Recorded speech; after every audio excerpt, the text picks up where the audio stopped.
Həmişə pankek bişirməkdə çətinlik çəkirsən, bu gün gedəyin bu yumuru pankeklərin necə hazırlanmasını birlikdə görəyin. Yadından çıxmamış ürəklərin yandır, göndər getsin yaxın rəfiqövə. Birinci yumurta ilə vanilya şəkəri salırıq ki, yağçı açılsın, qabızın qırağını təmizləmək yadınızdan çıxmasın ki, pankekləriniz yumurta isi verməsin. Bu halətə gəlib çıxandan sonra süddən yağını töküb azadca qarışdırırıq. Çox qarışdırmayın ki, pankeklərinizin şişi yatar. Yadınızdan çıxmasın ki, unu 3 dəfə ələyib bekin pudru una qarışdırıb və artırırıq. Unların su çəkməsi bir-birindən fərqlidir.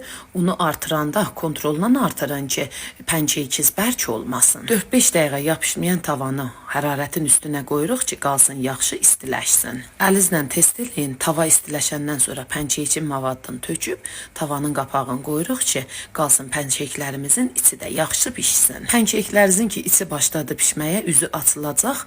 Üzü açılmasa da əlinizlə test eləyin. Gördünüz bərkiyib eləyə bilərsiniz, döndərəsiniz, o birisi tərəfi də pişə. Hazırladığınız pankekləri eləyə bilərsiniz, balla, şokoladdan serv eləyəsiniz. Mən Rüqəyyəm, İftixarla Türkəm. İndidən deyəm, mənim səhifəmə çox xoş gəlibsiniz.